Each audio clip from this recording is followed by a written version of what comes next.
What's interesting is that oil is becoming, the feedstock for oil is becoming everything between coal and gas.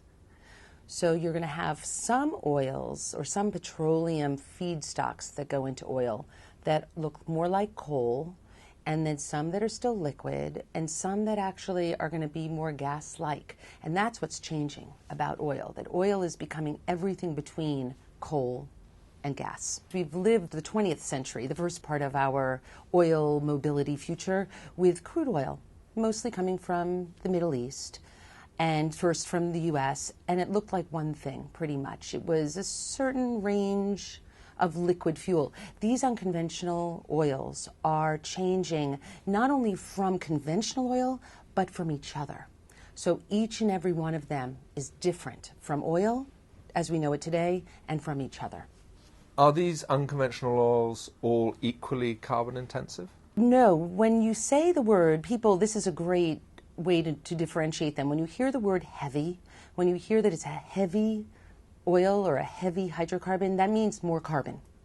Heavy oils have more carbon, which is the waste that makes carbon dioxide, and they have less hydrogen, which is fuel. Light oils get the most money on the market. They have more hydrogen, fuel, and less carbon. So heavy oils, so the heavier the oil, for example, the bitumen in Canada is very heavy, extra heavy, that has more carbon. Whereas the shale oil from the United States, from say North Dakota, the Utica Plains, those are going to be more like conventional oil, which are not light and not heavy, they're sort of medium. How big a proportion of total oil are unconventional oils going to be?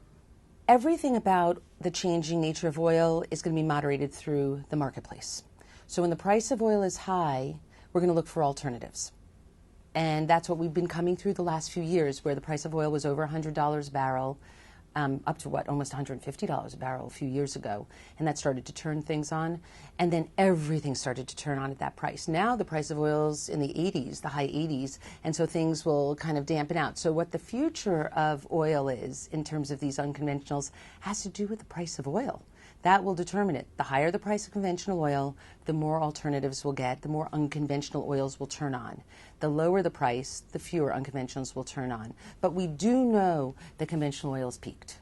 Oil of its own accord will not go away. How much impact are these oils going to have on the environment?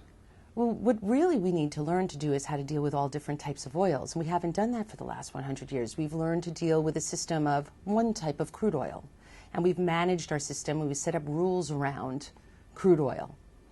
They're not carbon rules, but they're still rules. We have a lot of environmental regulations around oil. The thing is that now oil is changing in so many different ways, and we don't have gauge, we don't have rules for dealing with that. So what we want to do is figure out which of these new oils has the highest carbon and keep those in the ground the longest.